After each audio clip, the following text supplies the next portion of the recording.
to think that this would have started at just Alex and I having some beers and talking shop and then turn into this after 4 years, no way. No way. So thank you so much for everybody sticking around with us. Getting through COVID and coming back to the in-person meeting is really cool. So just kind of like lay of the land of where you guys are if you don't know. Obviously, everybody knows where the bar is, and restrooms are directly behind you back there to the right. And then if you would, please just make sure that your phones are on mute and turned off because we all catch that one. And then we'll get it going here. Let Alex head it off. Cool. Y'all ready? Yeah.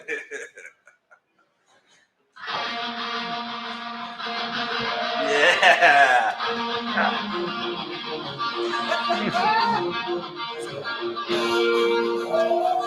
And now, live from the streets of the 757, where real estate investing and beer collide, this is Opportunity!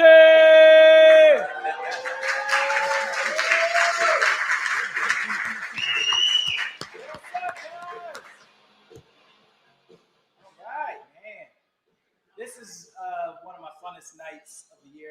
This is a big nerd night for everybody. Yes. Any other nerds in the group out here? Want some information? All right. Yeah, I mean, Alex by name, like am I a nerd too, just by default.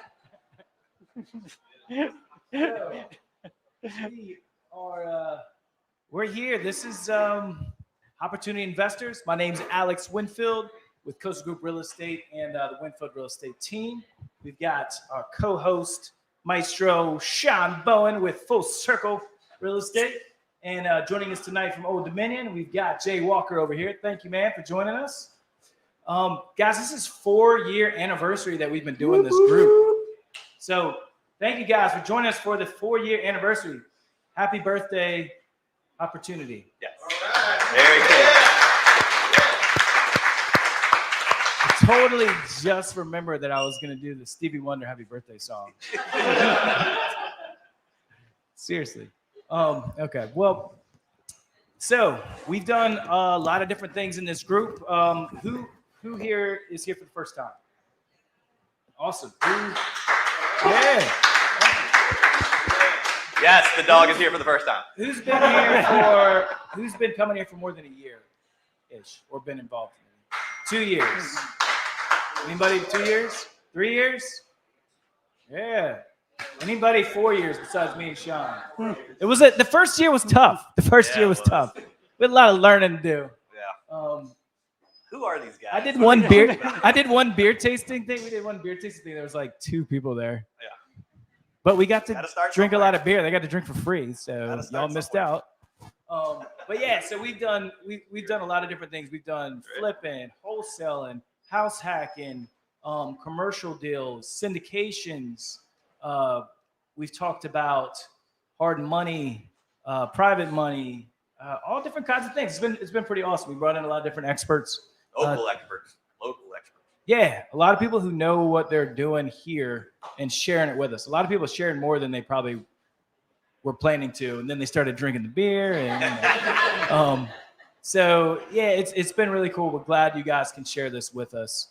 And this is one of our favorite events of every year is having Jay come in and just share some information about what's happening in this area now and maybe some projections of what's coming. I think I usually end up adding the projections. I think you stick to the facts, and then we just start. Well, it's an economist thing. I'm vague. Yeah. I hint at things and then let you decide. That's works. Yeah, just send me on a string line going off. But yeah, so I do want to say some thanks. This is 4 years. Sean was our very first speaker, and became a host, and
talents, their experiences, and just their knowledge with us. Time. So thank you to everybody who's joined us and helped us out along the way.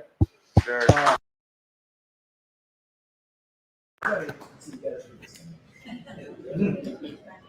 And then lastly, you guys, everybody that's joined us in the last 4 years, it's been a rotating group. We've had some core people continue to come, but also with this area, there's always been people in and out. Some people are joining us on the other side of the country, other side of the world.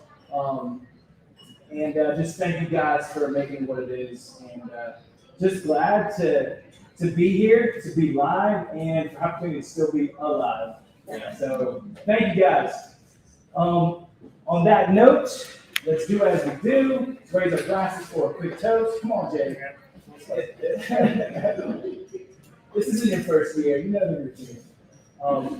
May your castle be secure and your cup overflow. Cheers.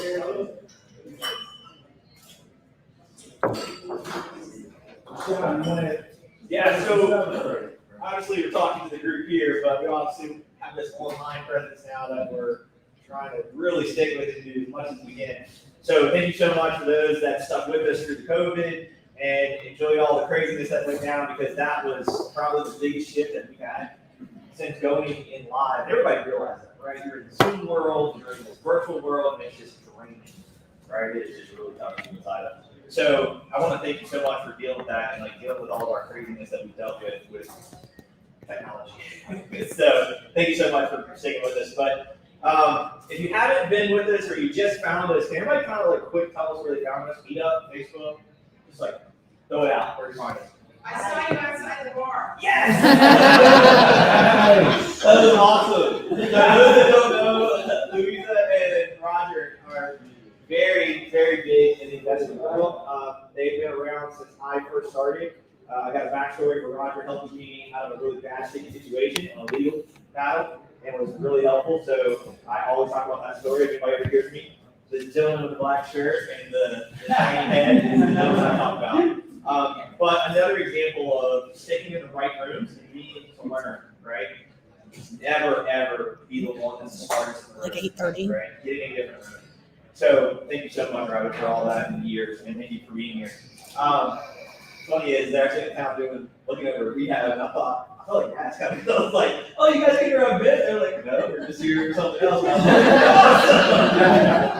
So I'm really glad you guys stayed here and hung out.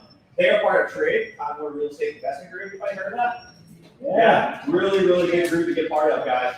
I started there accidentally as a contractor, and I would not be where I was today if it wasn't for that room, guys. So please go check that out, trigva.com. Otherwise, this group was started because Alex and I got together. We started talking shop, started talking some beer, having some beers, and you know how that goes, right? You're like, just keep talking. Everybody in real estate is not like, shut up, right?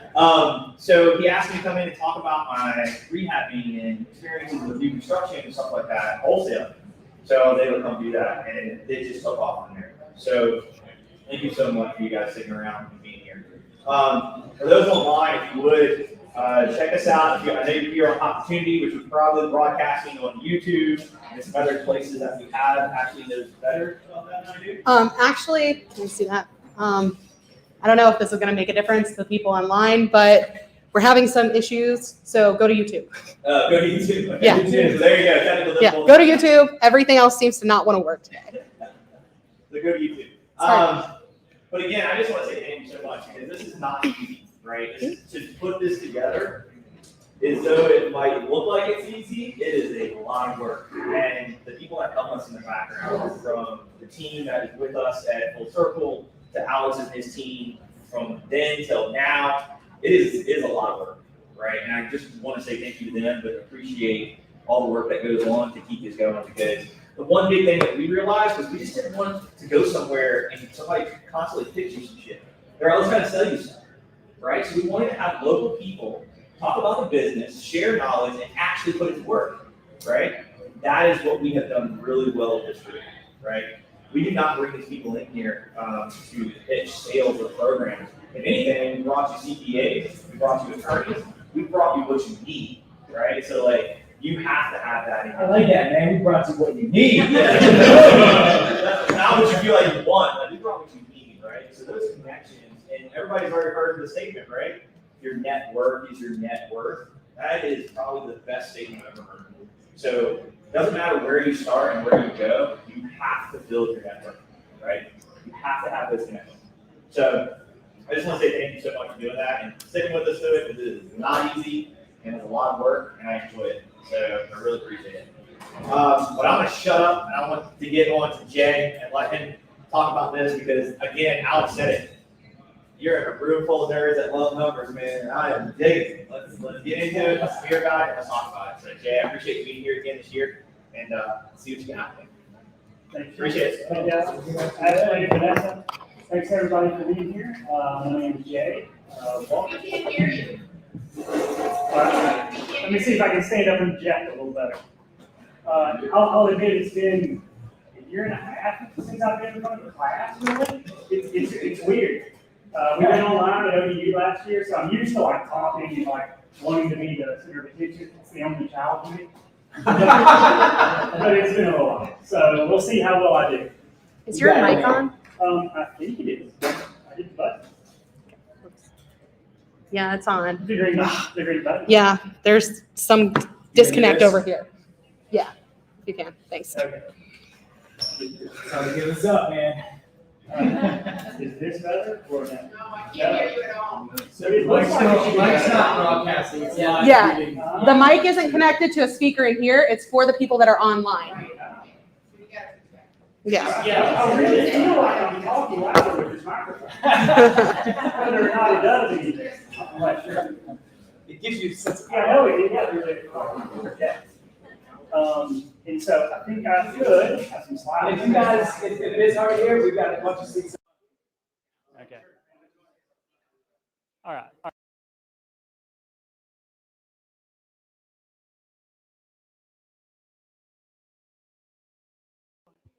Once the slides get up, which without those it will be more difficult because there are numerous graphs, I'll admit. Okay, but it's on the way, I've been told. We'll go through just like local and national economic statistics and indicators. I've had a really good time. This is my third year, I believe we figured out. I thought it was actually 4, but I was not, no, 3. There was the weird year where we were online. But it was still good. I had a good time. Yeah, last year. It was fun to try to figure out how to do everything online. Yeah. With classes as well, I'll admit. Yeah. Yeah.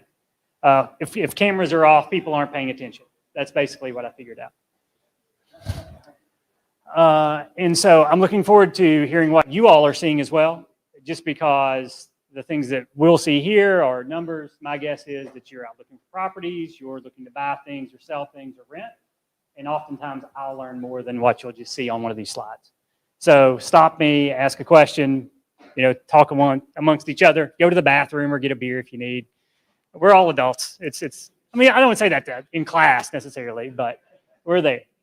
And so the basic roadmap, I'll just move some things around. I'll move around a bit. So the next slide, please. So I'll talk about pandemic and Hampton Roads, talk about the recovery, sort of where we're at. I have some specific information about hotels and real estate. Not the whole thing is about real estate, but things that I think you'll find important. Talk about the port, and I'll probably close up with a little bit about the casinos. If for some reason you're interested in any of this information, you can just type in CEAP, C-E-A-P, ODU, and all of these slides, and then a lot more information is available online. And we can put that up on the Facebook page as well. Yeah. Yes. These are our nice donors. If they have a business, you should frequent it, please. Legalese, don't necessarily take the things I say to be true, unless it makes you money, and then please come find me and show me your appreciation. They don't represent the viewpoints of ODU, its president, Dr. Hempel, and or other important people on campus.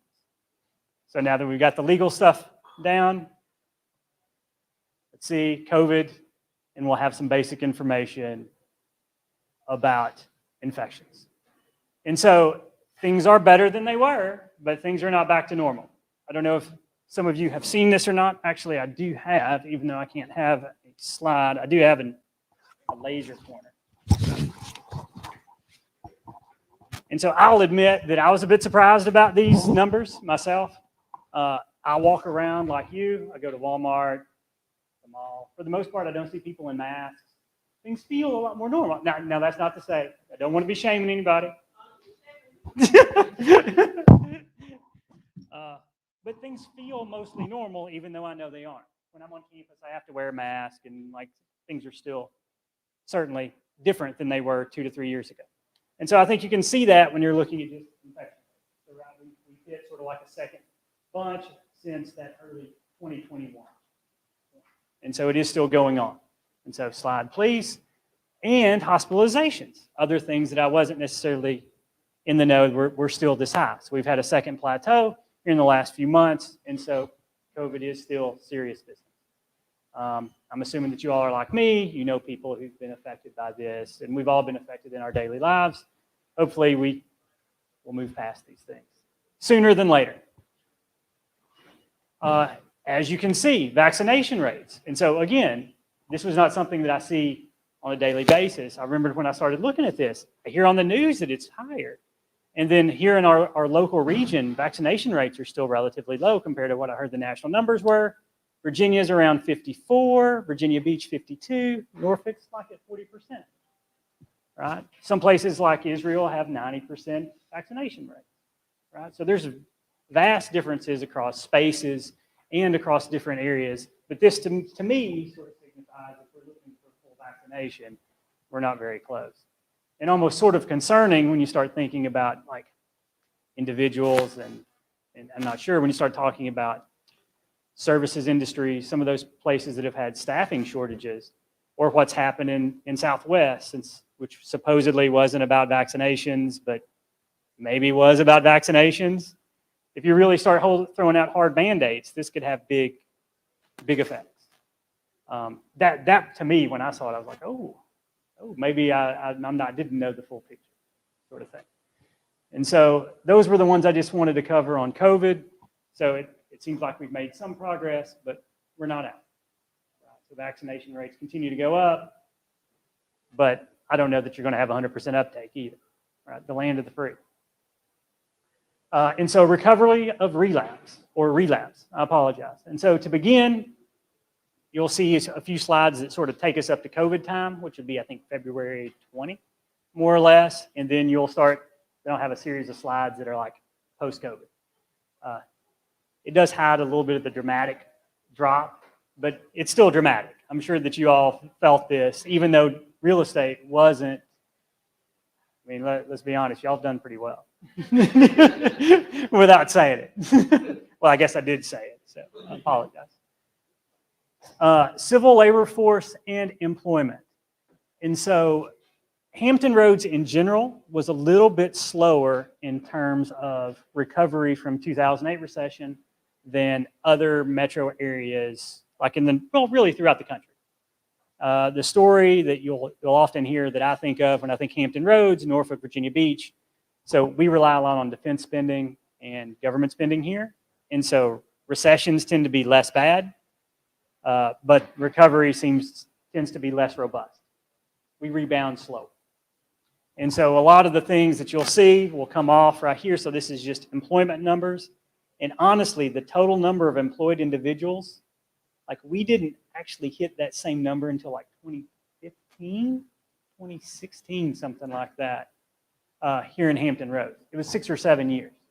And so clearly things have improved quite a bit. When you look at 852,000 there, and you can see in civilian labor force, this is just the number of people between 16 and 64, and I can talk about, it's not as exciting as you'd think, Robert. But anyway, we're back, and we still haven't dropped in terms of employment. Well, that's just pre-COVID. I'll leave it there. I apologize. So non-farm payrolls. So these are the people who are working. What a drop. All right, so this is 2008 recession. where we were coming into COVID with 800,000 or so people who were working in the metro area. And there are a lot of people that don't count in that. So like you can just think retirement age people plus, minors aren't going to show up on that. And so if you start thinking, it's like, well, hey, don't we have like 1 million something people here? That's why it's less than that. Okay. So compared, you can see here US, Virginia, and Hampton Roads. Hampton Roads is here on the bottom. And so all starting at 2008 recession. And this is some of that Hampton Roads thing, right? So we've grown slower than a lot of the other metro areas on the East Coast, right? Or just in general in the United States, because you can see Virginia has grown more quickly. That's probably some of that effect of Northern Virginia, right? And some of the other growth areas. And then the US in general have grown more quickly. And so now we start COVID time. If y'all haven't seen these, this is like kind of pretty striking. I'll let it sit there and get a drink for a second. And so in March 2020, this is before that effect really.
The system.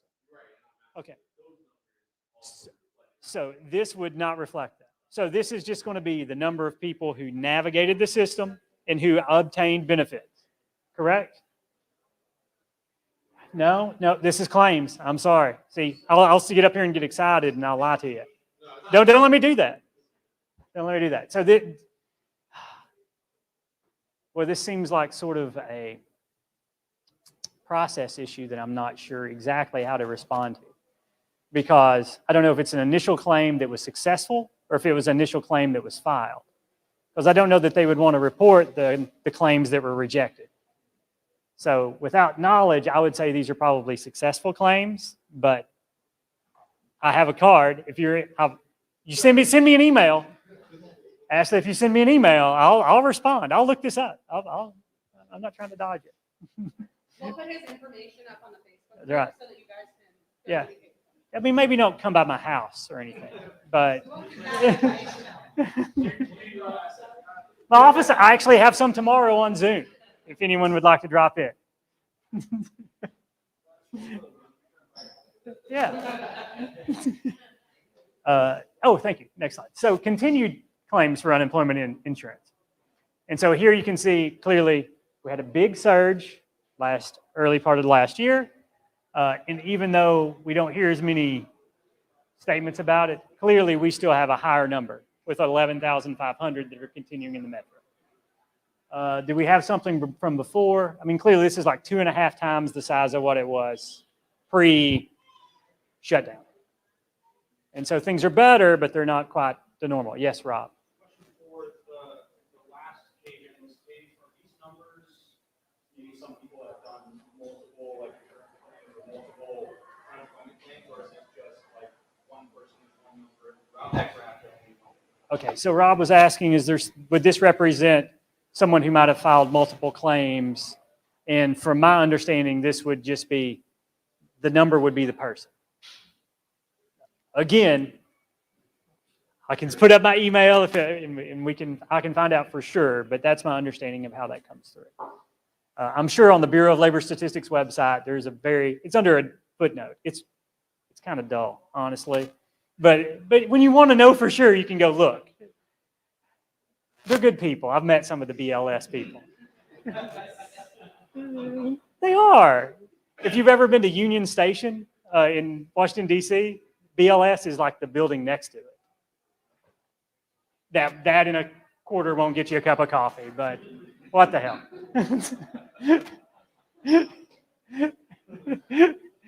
So big fall off in employment. We're still talking COVID times here. You can see clearly those jobs haven't completely come back. Right, so we were at, in terms of employment, and so this is just number of jobs, we were at 852,000. We're now at 786. Coming into August, and you can see civilian labor force. And so civilian labor force are the total people who are willing to work. They fit the bill, and that gap's going to be the unemployed. And so clearly that number has fallen off too. And this is a big question, and like in the last month or two, there was some question about, we had sort of like these extended benefits that were going on. Would those people re-enter the labor market? And some of the places that have been looking for position or looking for people to hire, would they fill? And at least from what I've heard, and if all of y'all are, if someone here is looking for positions, please tell me. I don't know if things have improved in that. Sean, Ashley? Okay, no, you weren't waving at me. Waving at Ashley. Ask me if you want anything else to eat. Good. I'm standing back here being like, Yeah. No, easy going bunch. Please. All good. Okay. Things are better, not fully back. From what I've gathered, I'm still not sure how good it is in terms of staffing. I think people are still having problems hiring people. And this is one thing when I saw, so don't let me go all tinfoil hat and stuff on people. But I thought about this in the last couple of weeks because I gave a talk somewhere and someone asked, like, I've heard there's continued problems in hiring. What do you think it is? Like, these benefits have fallen off and it's in the news. And honestly, when I saw that one slide where it was like 50% vaccination rates, I wonder if some of that vaccine hesitancy might be making a difference. Like, are people concerned about like applying for jobs or getting work where that they might be forced to take the vaccine? This is conjecture to me, but it's just not something I've heard put forward. We all like to kind of guess and think, but like critically, it seemed like that could explain maybe some of it. I don't know if it's all of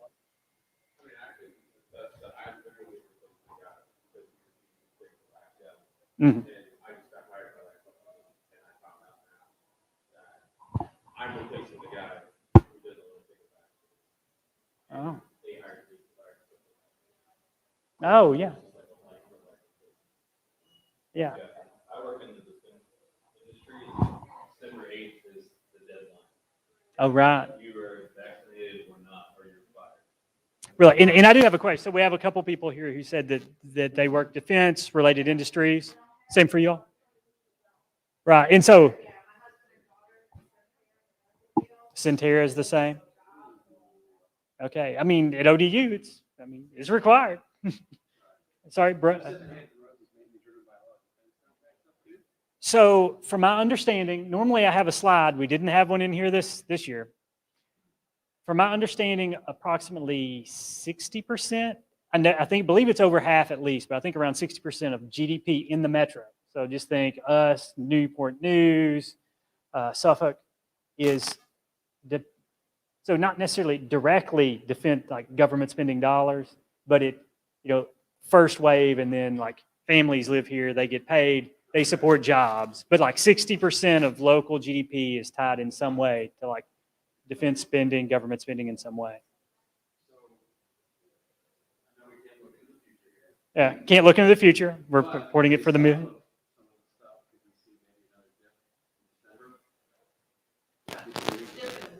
Dip in. Oh, I mean, okay. So Brody, yes, Brody has asked, could we see a dip in December based on what we see here, like with people perhaps being forced out of the labor force because they don't want to take that vaccine. because they don't want to take the exam. I mean, I think it's possible. I mean, again, I'm probably reading the same headlines you are, but I saw on.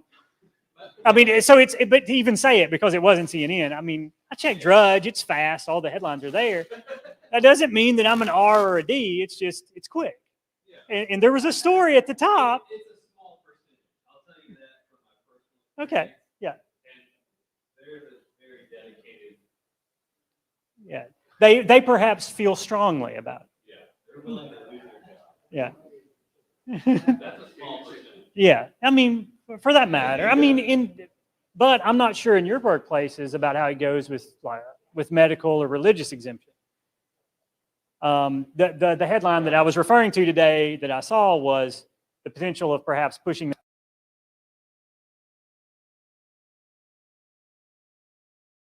Who knows how much of that's true? I don't know.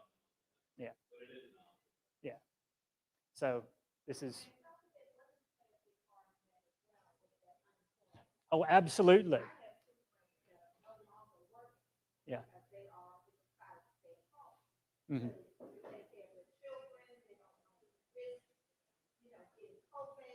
Uh-huh. Yeah. Yeah, women do play a big part in. Patricia? Okay, and Patricia said, don't forget about females playing a role in this as well. I totally agree. I know that childcare was a big issue, especially last year when there was no in-person classes, no in-person schooling. And my assumption is with a lot of people still working at home, perhaps, you've got some weird things going on with labor market issues. And I'm assuming that you all have seen some of that, at least in real estate, maybe folks coming down here from DC, maybe even New York City. I mean, I know that's been going on in Florida. I spent some of last summer in Florida because it was open. It was nice. we go places. And I'm assuming that some people decided to stay once they got there, if they have the ability to work remotely. That's my feeling. So why not slide? Yes. So where we're at in headline unemployment rate. So this is U3. This is the one that you hear about on the news, but this doesn't necessarily capture people who stopped looking for work. And so that's been a question of late. Like some of these people, when you saw that labor force that had fallen, those people who just aren't looking for work aren't counted as unemployed anymore. So clearly we're higher than we were in January 20. Hit a peak. We're down around 4.6%.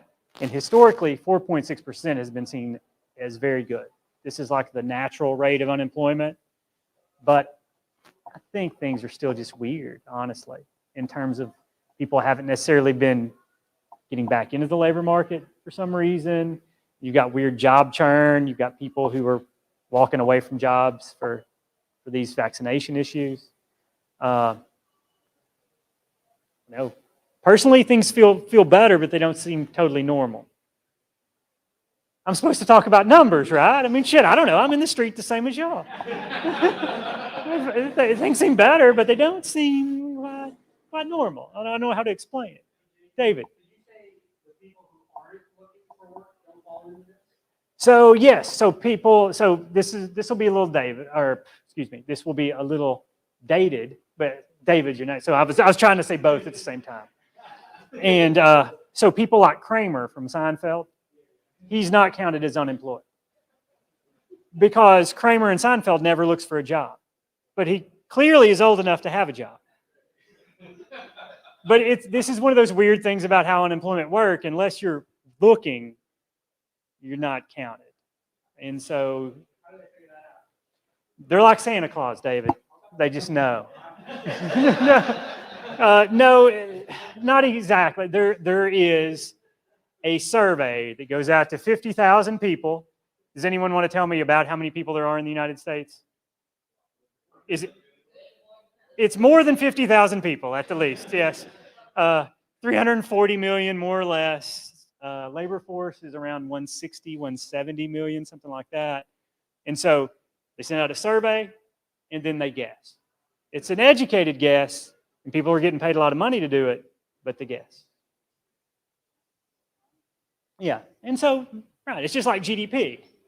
It's a guess. But yeah, but they're working hard to get there. And they're nice people. Remember, I've met them. This is the Bureau of Labor Statistics. Don't go telling anybody in Washington, D.C. No, of course not. Old Dominion University is a fine place to work. I know, I'm lying. I'm trying to work and honestly, this is all just one big interview, right? People can look at this if they ever want to give me a job and see. Oh my, I shouldn't have talked about that vaccine stuff then, right? I thought that joke would work better. I'm sorry.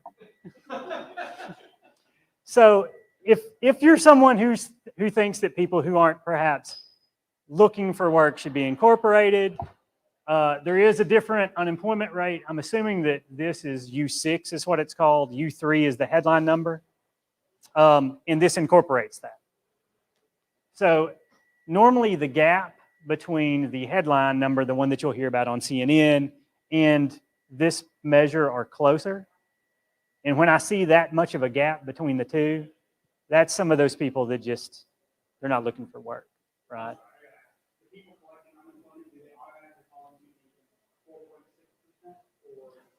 Absolutely, 4.6%. Because those people, I've applied for unemployment before. I did not receive it. When they call and ask you if you're looking for work, what are you supposed to tell them, David? So you are actively working, Laura. You're actively looking for work. I know the answer, they stop your checks. Right? I'm actively looking for work, so you are actively in that unemployment rate. Yeah. Some people tend to find jobs those last week or two. At least my friends did. I don't know. Thank you. Change in non-farm payrolls. What a drop. Right. So this is post 2008. So it took a long time. Or no. Yeah, post 2008. Right. So here's job growth. 70,000. I'm sorry. So it's actually just as simple as that. People who don't work on farms. Yes. And so honestly, I don't know if I've ever been told or heard exactly why they don't include farms, but there's a big secular move from farm employment, right? So like 150 years ago, like over half the people in the United States worked on farms. And so it's steadily trended down. It's like 2% of the population now. And so my assumption is it has something to do with that. Like it might sort of add some turbulence to the numbers, but just assume it's as simple as, non-farm. Yeah.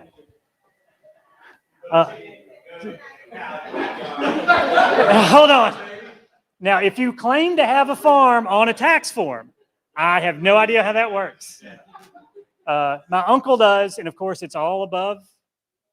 If he gets audited, I'm sure that he could get by with it. But he don't know that he's really got a farm. he claims he has a farm. Yes, Patricia. Yes.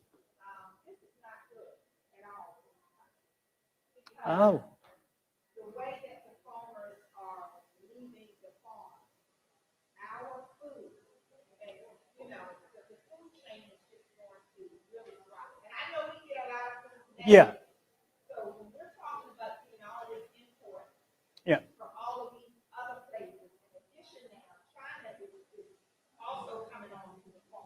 Yeah, yeah, absolutely. Yeah, so Patricia expressed concern talking about supply chains and goods moving internationally. Laura as well. I mean, I've probably read some of the same stories you have. I am interested to see what happens coming into the winter. I've heard about bare shelves, probably the same that you have. The same stories about ships floating off California that they can't get unloaded. To me, when I hear that on the West Coast, JP, got the Port of Virginia here. It's running. they do have to float it through the canal, I guess. But to me, if you're having problems in California, it seems like that in the long run has to be good for us. And then potentially for some of these things to move back to the U.S. I am so like 3-5 years, maybe some of the manufacturing that got moved overseas. People want to have a shorter supply chain. How big of a deal is this going to be for us? And that's where I don't know. Some of the professors, my friends in supply chain, could probably be better at telling this. But I've been interested in that to see how much of an effect can we actually reshore some of that productive capability, or where does the food come from? So, good question. So, where were those jobs lost? Right. So here we've got August 19, August 21, the last 2 years. So this is post-COVID.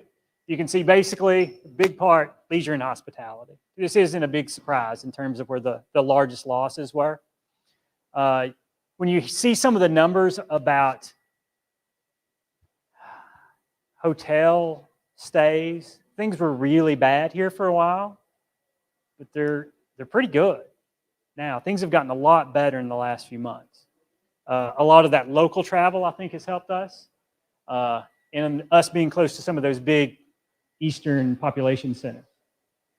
You can see education and health services down. My feeling is maybe some temporary layoffs in terms of assistance at schools. Some of these people might be pre-K. I was trying to think in my mind, what's some answers here for some things that might have shut down in the near term? Patricia, like people are keeping their kids at home.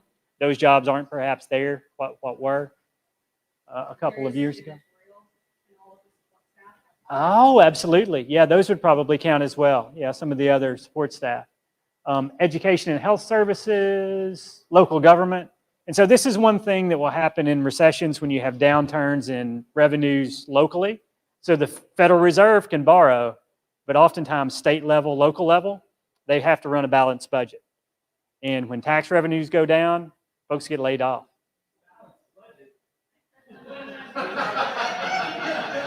Whew, this is where Bob McNabb is better. He's the budget guy. I'm telling you, he's the one who does this stuff. But from what I understand, I mean, there are municipal like debt issuances, but I believe at least on the state level, right, we're supposed to run a balanced budget.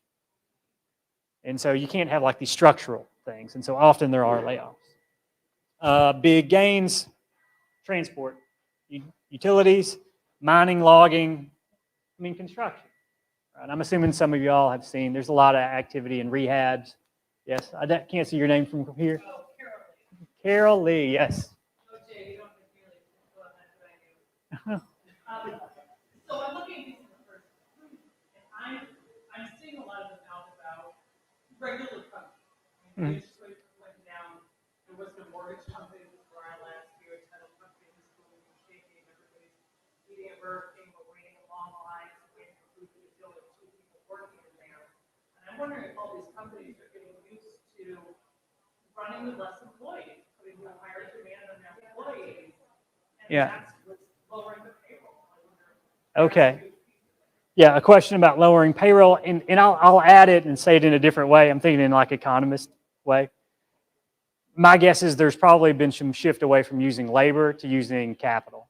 So like ordering kiosks, automated cookers, some of these things that would have been slower to come. This is what we worry about with the minimum wage. Like when it goes up, you're going to just have to push the button on the screen instead of talk to someone to order somewhere, right?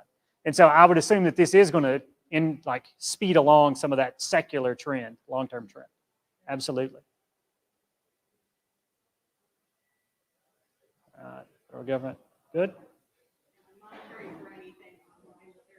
Oh, absolutely.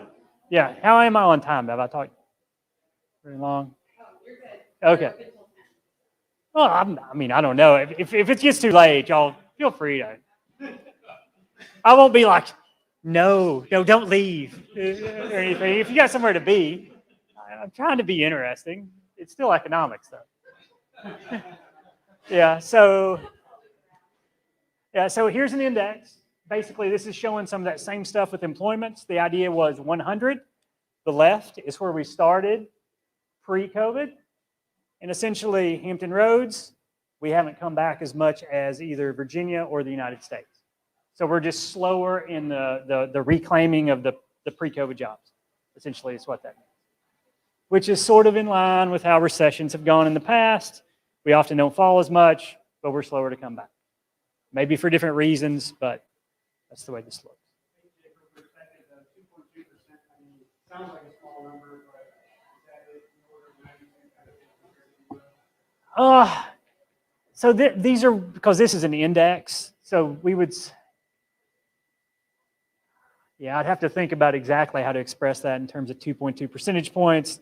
Well, we've got, no, we can't use those in numbers. You have to think of these in percentages. And so my guess is a few thousand people is what we're talking about. 10 to 15, 10 to 20 in a metro this size would be the difference between 94 and 96 at most. So some, not massive. Good. All right. Rising budgets, increasing threats. So here's Alex, prognosticator thing. So I don't think this is a big secret for us here. And I know I've talked about this the last 2 times I've talked in front of y'all, too. My long-term concerns for Hampton Roads. Yes, Brody. Question. Oh, prognosticator. Oh, I think they use it in The Wizard of Oz. No. I was trying to think. It's a movie reference. It's from Groundhog Day. When they pull out the thing, it's like the prognosticator of prognosticators. It's Punxsutawney Phil. It's someone who sees the future. I'm going to talk about what's going to happen. Yeah, I don't know. It just makes me feel smart, right? I got to use some long words. That's what happens at college. I need to use big words to impress my other nerd friends. I don't know. So near term, this is good. This is good for us. So a lot of money that enters the local economy comes from defense spending, at least through 2025, 4 years in the future, we're expected to go up. Right? So this is base budget. Where are we at now? Probably like 700, 710. In terms of billions, 785. So that's 10% increase. That's good. Some portion of that will come to us. Slides. Direct spending in Hampton Roads. There we go. So 4%, 25.2 to 26, right? Something like that. More increases. Less than the defense budget's anticipated to go up, but still anticipated to increase. And so if you've ever seen, and I don't think I have them here, like local GDP numbers and then defense spending numbers post-2008, the local economy is like very correlated with it. We had like a decade where it was just sort of like, middling. Not much happened. And then we had a couple good years, and like all of a sudden, our 2008 recession ended. It was just slow to happen. I mean, that's that impact of that federal spending. And so short term, relatively good, right? So we're anticipating increases into the near future. I'm sorry, you can go ahead. Oh, I'm all over the place. Let's be honest. So here's the threats part, right? So everyone has probably at least seen some of these numbers before in terms of the deficits in the national debt. So we continue as a national government. I mean, it's not my decision, Brody, but they didn't ask me. I'm just a local economist guy at ODU. I mean, personally, I try to spend less than what I make. It seems like a good rule. I don't know. But on the national level, we have continued not to do that. So I will say this, at least relative to last year, we haven't spent as much more than what came in taxes. But it's still a lot. If you've ever, and like there's this thing I talk about in I give this like this big scare thing for undergraduates and classes. If you've ever looked up like millions, billions, and trillions of seconds, trillions is just so unfathomable for us. So like a million seconds. So if you were to spend $1 a second, Laura, $1 a second, so just think 1, 2, that would take 31 days, give or take. I saw it on the internet, so it's got to be true. If you were to spend $1 billion, $1 a second, 31 years. If you were to spend $1 trillion, $1 a second at a time, 31,688 years. No. And we're at 2.7 of those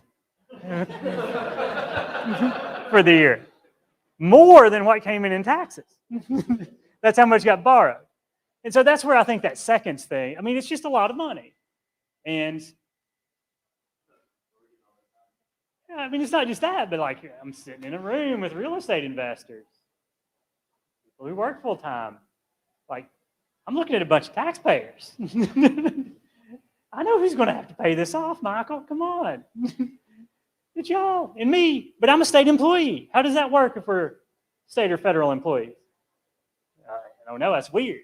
In the long term, it's true. I'm sorry. So this is sort of the rhyme or the reason, right? So we've got these budget deficits, we've got these debts. Defense spending in Hampton Roads looks good near to middle term, right? We've got a regular churn of people coming through the bases. We've got folks who want to move here. Of course, we've got tourism and stuff in Virginia Beach. I think there are reasons why people want to come, but still a lot of stuff is based on defense. At least for the next 4 to 5 years, looks good. There's always like this concern of BRAC, base closures, but no one's really talked about that in a while. Weapons and personnel costs are going up faster than budgets are. What's the future of warfare? Is it big, slow things that float around and have 4,000 to 5,000 people on them? I don't know. So this is not, and by the way, I'm not a defense guy. My main stuff is like education. I do research on this. This is Professor McNabb's thing. Seems like it's drones and, like these high-tech weaponry. Okay. Right. And so some of this stuff might be going on at Langley. I don't know. That's not too far up the road, but like Norfolk's bread and butter it's a lot of ship rehab and maintenance, from my understanding. And those carriers, I mean, we can just talk about the theater moving from the Atlantic. If for some reason we're really more going to say, and I'm worried about this going on the internet too. Suddenly we're going to defend Taiwan in the event of something like this. So we move a carrier from Norfolk to Southern California. Yeah. Mm-hmm.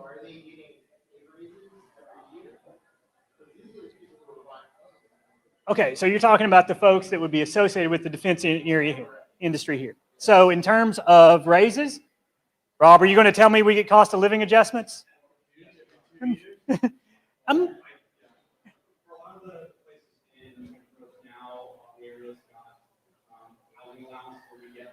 Right. All right. Okay, so Rob's talking about his housing allowance and special pay. As far as I know, those are tied to the estimated inflation rate, and that's been estimated to be higher. And so hopefully those cost of living adjustments should reflect inflation. Now, whether they do or not, we can argue about over beers. Luckily, we're all here. We can argue about it.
No, it doesn't make sense. It's just like it's like you have to look at the sun when it's out. I don't know why. You just have to look at it.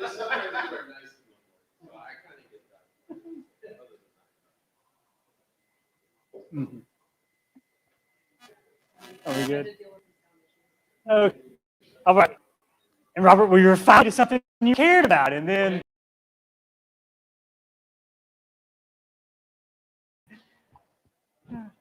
Okay. So I don't know that a lot of this will be a big surprise, but it's been a good year. Maybe not necessarily if you're looking to buy, but if you were holding and looking to sell, or in general terms of housing prices, things have been going up. Drum roll, please.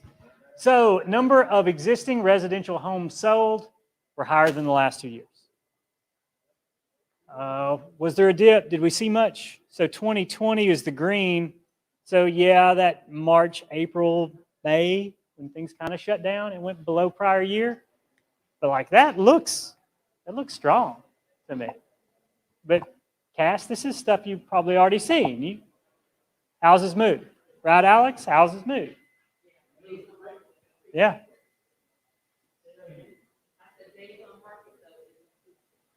The days on market, they are, and we'll see that. There'll be a slide with it on there. Next, please. Median price of existing residential homes. We're higher. So this is in thousands of dollars. For the metro, we're up to $283,000. All right, this is higher in 2019, higher than 2020. So across all. Next, inventory of homes. And so I did talk to a couple, 3 people coming in. And so things are tight, but things are maybe lingering a little bit longer than what they have been. Kevin, does it sound like what? It sounds right. I mean, it's not like it's the death knell. Real estate still seems pretty hot, but it's not moving quite as fast. So is this interest rates creeping up, or is Robert, is harder to get mortgages, or? It is not harder. Interest rates, yes, it crept up. I think the personal experience that I physically felt it slow down. Mm-hmm. Nationally, yes, I see mortgage application numbers are down. Yes, I see decreases across the board. But truthfully, we're dealing with, instead of 20 offers on the house, for the first hour it's down there for 4.5 days with 3 offers. So I think relatively that, Okay. Yes, it is staying on for longer. Okay. And certainly some of those older and maybe not necessarily stress is the right word, right? But not an updated property Right. is taking longer. So I can tell you that everyone in my concept is going for the full rent-up, full-blown, new construction, all that Yeah. kind of stuff. It's more co-offers. It's the same stuff that's going on. It is just grandma and grandpa's house that hasn't been renovated In a while. 49 when it was originally built, which yes, is taking longer because the cost of everything is higher, as well as now you have that increase in rate that's coming up. So I think Right. that's where we're starting Absolutely. to see it. Don't have anything other than Okay. 20 people in the pipeline on a Yeah. 5-month basis. All right. That's all I have. I like that. Yeah. So it's local. Robert works at a local mortgage company. Said new companies still about the same. Older companies or older houses that, did I say company? Older houses that might need some rehab a little bit longer, but they're still moving. Is sort of the idea that you've seen. Anyone else want to throw in what y'all seen? JP, Laura? Okay. Yeah, it's not summer anymore, right? People like to move when it's not quite time for students to start. Let's see if I can figure this out. No, I may not be able to. Okay, estimated months of supply of existing homes. So, boy, I wanted to actually act like this was like a bad thing. But it crept up, but shit, this is still like lower than last year, like a lot lower than last year. I didn't know. So 2021, where are we at? To September. So year over year, we'd be at 0.94. It's like 1.31 months existing homes. So it's I mean, I did ask, but so like Alex, you said that distressed is not a word you're really hearing about, right? Yeah, there's still no foreclosures, really. Yeah, people have equity now. Absolutely. Yeah, how are you going to get underwater if the price is steadily moving up? Yeah, I'll buy that. Yeah, making a difference. I mean, I still get worried, Laura. Let me know if you get tired of me talking to you. Then I'll stop. Okay. But like I see some of these, like you can get a 7-year note on some of these new vehicles. And that's the kind of stuff, like personal debt continues to creep up, right? And I get to start worrying about like people getting overextended, I guess. And if interest rates crept up a little bit, 100 basis point, 1%, 2%, is that going to make those monthly payments enough where they can't afford? And that's like, I don't know. Is there a tipping point? Is there not? I mean, to me, in the next year or two, it still seems like things are pretty good, but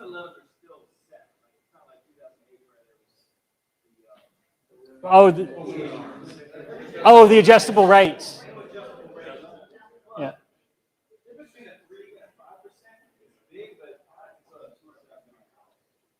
That's true.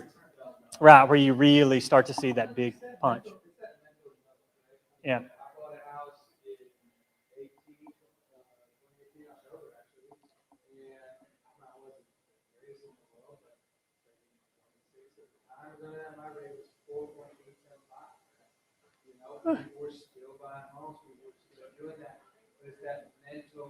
Thing of it being high. Oh, me. I know. This is what 4.88% still. I know. Yeah, it's weird. We've gotten used to these lower rates, but like historically, early 8.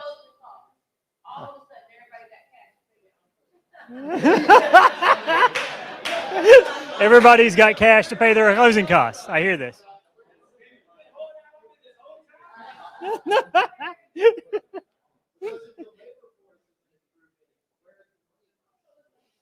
This is a great question, right? So, but again, so like I don't want to. So on some level, we all do this, right? We all do these things where we stereotype. So like, who is going to be those people who are marginal on buying, right? Is it going to be first-time buyers? Is it going to be people that perhaps are in service or hospitality industries that are going to be moving into homes? Are they the ones that are going to drive the market in any situation? No, I don't know. Eventually, they were struggling though in the spring. Yeah. Like, you could not get a big day or Right. So some of those entry-level programs for home buyers were more difficult.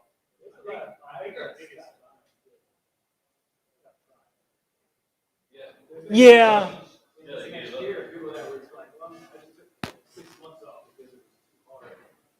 Mm-hmm.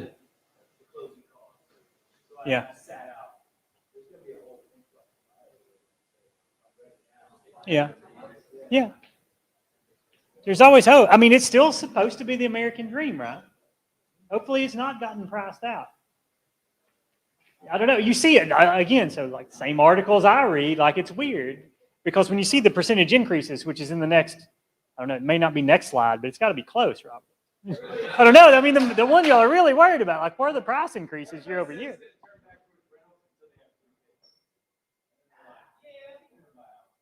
Yeah.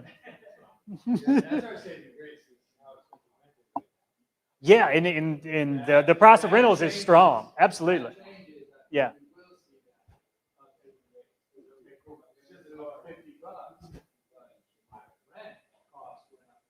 Oh, right. Yeah. Relatively speaking, where are you really spending your money?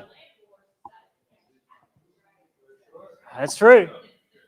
Yeah, but again, that's what makes me wonder about selling property. Like, where are you going to put the money? Like, what looks better than real estate for the long term? That looks. I mean, we just had again, Alex. If you were thinking like, if stocks are going to go up, like, where are you going to have more upside potential? All-time highs or all-time lows? Like, was it yesterday was an all-time high on the stock market? And I was like, how much more upside potential do you have on an all-time high? And that's not to say, I mean, shit, I thought there might be a correction 3 years ago. I mean, luckily, y'all didn't invest with me. Who knows what would have happened? But like to me, it's like all-time highs makes me a little iffy on like how much more will go up. Hey, I don't know. Well, do you have a tinfoil hat, Alex? Because I've heard like hard liquor and gunpowder, like that could be a place to hold value.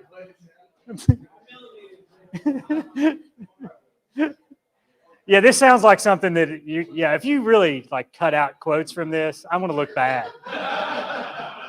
Like, put your money in gunpowder and liquor. People aren't working because of vaccines. Yes, 10 years from now, I'll come across. So here you go. The last year. Whew. I mean, just sort of scan the numbers on the far right to see across the metro area. So this is median sale price, existing residential homes, because the next one's different. I had to think about what was different about it when I went through the slides here lately. So everything except for Virginia Beach, over a 10% increase. But Virginia Beach basically has the highest value, and so a smaller percentage increase isn't necessarily a big surprise. Right, a 4% increase is a bigger number on 5 million than a 4% increase off $10, which is 40 cents. Deep down.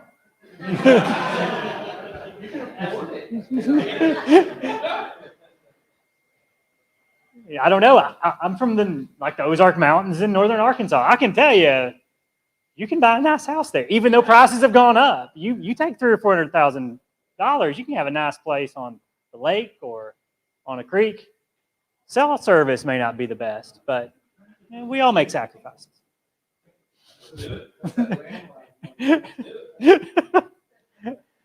So mortgage rates crept back up a little bit, right? Perhaps not all-time lows or historic lows, but they're still pretty low. I don't think that there's any slides that specifically talk about inflation, but if you're concerned about what mortgage rates might do over the near to medium term, this, I think it was 5.4% was the last one that the CPI came in. So at what point will that inflation rate be concerning enough for the Federal Reserve to try to nudge up interest rates? Because banks are just cost plus, right? Whatever that base interest rate is, they just mark up from there. And so you might expect to see some increasing interest rates for mortgages as well.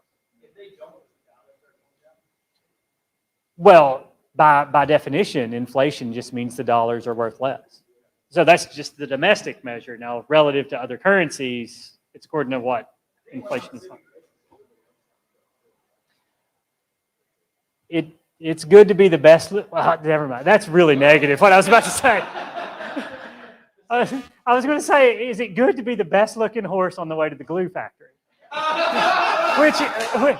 Which is a very bad, that's a very dated example. But I always liked it. So I'm not saying that we're all going to die or anything, but okay.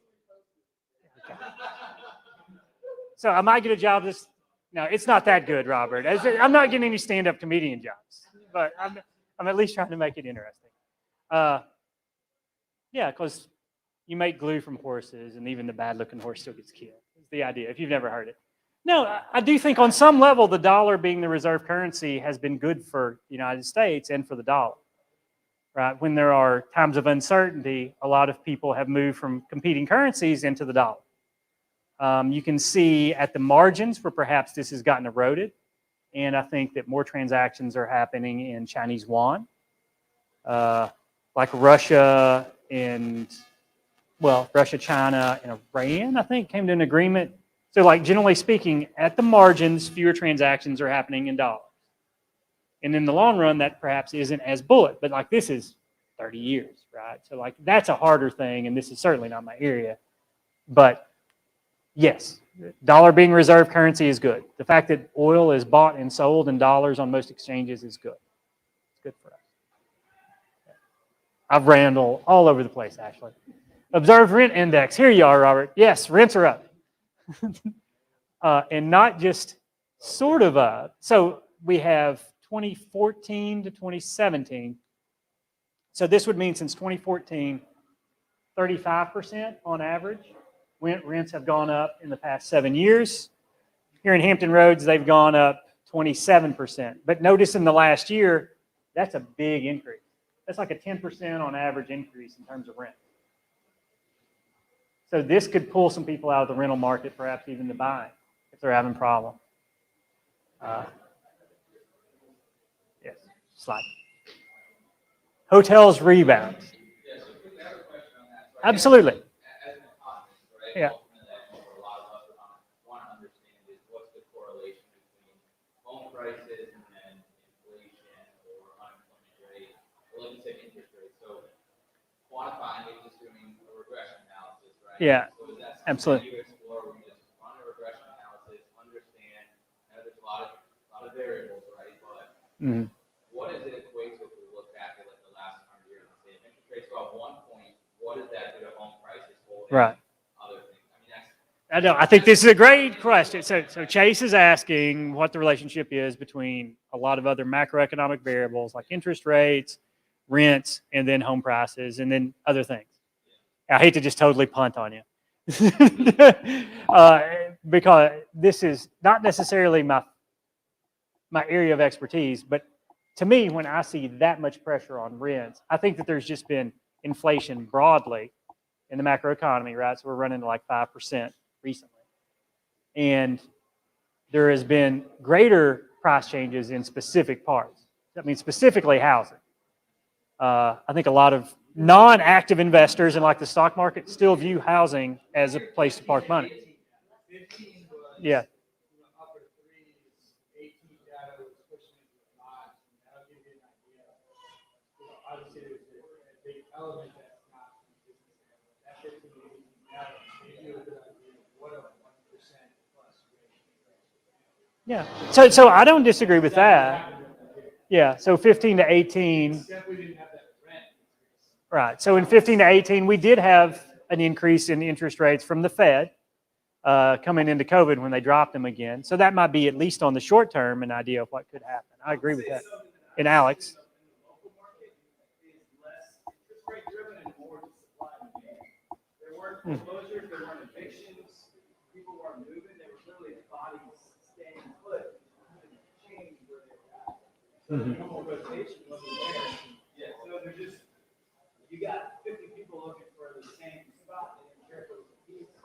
so yeah, these are all like theories, right? I mean, that's the theory to be a regression analysis, right? I didn't get the hook, but I'm getting close. I got 10 minutes. I'm trying to think of what's really important of this. Hey guys, real quick, we got like 10 minutes. Okay. We're gonna wrap this up. So questions wise, good talk wise, we'll try to keep it consolidated so that we can let you we can always follow questions after. Yeah. So, Once we get through this slides, you gotta get everything he's got up here for you. okay. Sort of the idea, and I'm not sure how many people are actually really interested in hotels. There are a couple things on Airbnbs, which are probably good if you'll flip through. Well,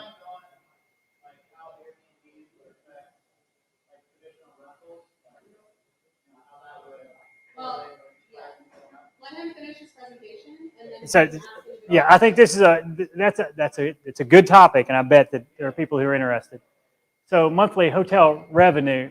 So one of the things to sort of take, so top 25 markets in the U.S., and I can talk about this. Hampton Roads, we've generally done better locally than a lot of other markets have in terms of hotel. And I think that's some of that local people driving. Here in Virginia, we're relatively open. Even Washington, D.C., got some good friends that live there. There's still some stuff you can't do. And a lot of those things are federal, so it's easy to just come down the shore. And I think some of the local, not staycations necessarily, but people who can drive now instead of getting on a plane, this is good for us. And that's what you'll see in a lot of these numbers with hotels. So let's go on a little bit. Hotels, everything's down.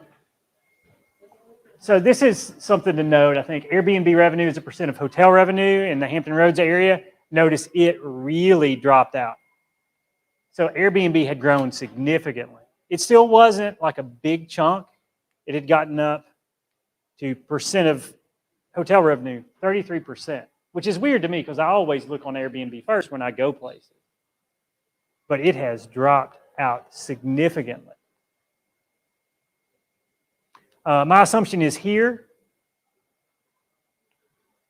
full homestays, where would you feel more safe in terms of if you were traveling? And so if you stayed in a full home, perhaps then around other people, and then hotel revenues just sort of fell out of the bottom. And so we're back to where we started. For the most part, it's still a little bit less than what it was 2 to 3 years ago. Airbnb revenue. So notice this is by submarket, by share. I just wanted to point out Virginia Beach, right?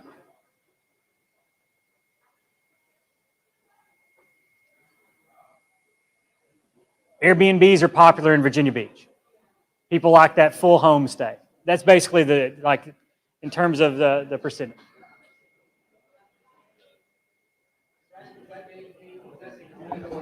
I'm sorry. That's 2019. That's still 2019. So that's not, so it's not good. Like, you got to kind of sneak in and get, that's a bad thing to say on the internet here where it's being documented. So one of the people associated with the Dragus Center, there's a source for data. It's online. You do have to pay for it. And so there's a lag in getting the Airbnb data. And so that's why it's 2019.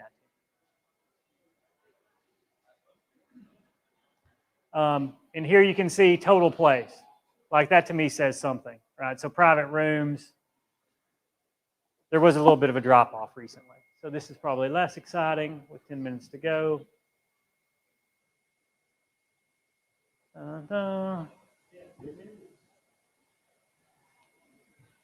Yeah, housing prices have done well. There's a lot of text here, but we actually already talked through almost all of this.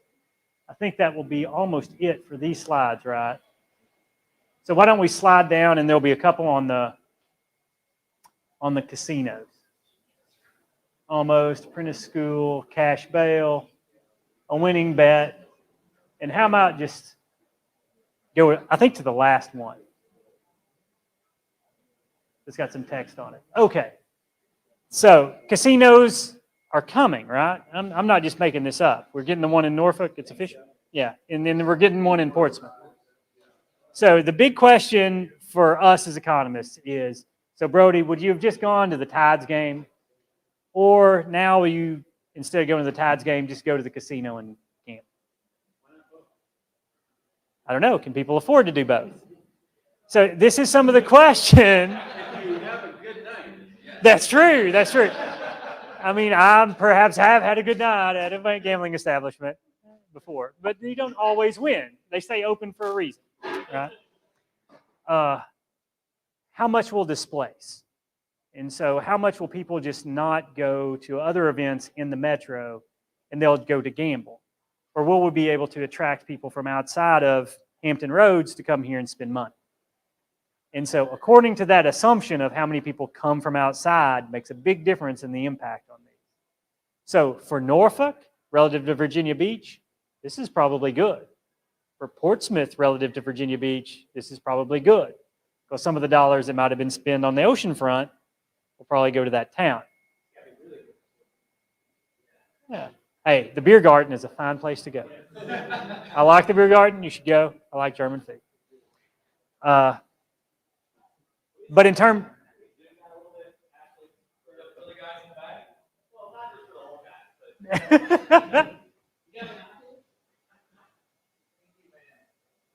Right. So essentially the bottom line number is like that last line, but the thing to take home is, based on your estimate, these casinos might add 0.3%, 0.5%, and this is the Dragus Center estimate. So it's not going to be huge in terms of GDP for Hampton Roads. That's not to say that it might not move some from Virginia Beach to Norfolk, but this is not going to be a panacea. And that doesn't even say, well, what if Richmond gets the casino that they talked about? Because that might make something different. Right, so it'll create some jobs. There'll be some stuff going on in those specific parts of town. It may not be Atlantic City. Although I've heard Atlantic City is not doing as well in recent years. Neither is Tunica, Mississippi, if you've ever been there. It is, the last few years have been tough in Tunica. So I think that's pretty much it for the ones. The next one will be like, hey, there's some stuff coming up. And so I think I got in under time if anyone has questions or anything like that. That was sort of like the last take home. Yes.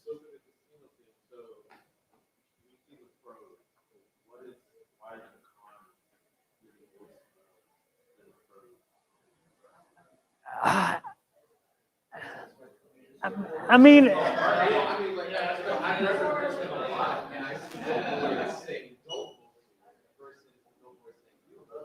so I would think that perhaps there's more of an organized, well, this is odd. There might be more of an organized lobby against it because perhaps religious groups have specific concerns, or this is coming from, I'm originally from a dry county in Arkansas. I know, that good, huh? Whenever the vote comes up for us to go wet, the liquor store in the county over make sure and support the dry measure. And so maybe Atlantic City is supporting it. You know, where are these dollars coming from? You have invested interests that might not want to see that. And I'm not sure that the people would be as vocal that would be for. And maybe that's just me. This is the way I would think about it. 0.3 to 0.5%.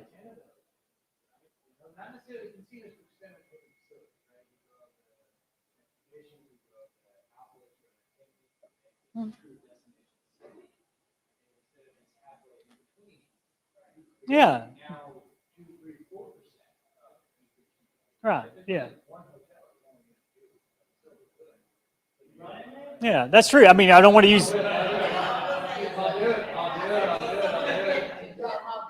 Yeah, I mean, I don't want to say, but like something in the water brought in a lot of folks from outside of Hampton Roads. That's a shame. Like we haven't had it. Yeah. Again, recently, but again, so like that seemed to me, because like from what I gathered, a lot of folks weren't just from here. Like that was a lot of outside dollars. But like on a Tuesday, who's going to go gamble in Norfolk? Maybe people from Norfolk or from nearby. And so that's not those dollars coming from outside. And that's not to say anything of the societal problems that might come from this, because there's addiction issues and drinking. Right. That's right. It'll be right there convenient. Hey guys, let's wrap it up real quick, and then we're going to get some beers. We want to come back and answer some questions or chat it out. That'd be great. So we're right at that 9 o'clock mark, and they shut down at 10, right? So we want to give you guys enough time to hang out, network, grab a beer, and talk. I want to thank Jay for coming back. Super fun.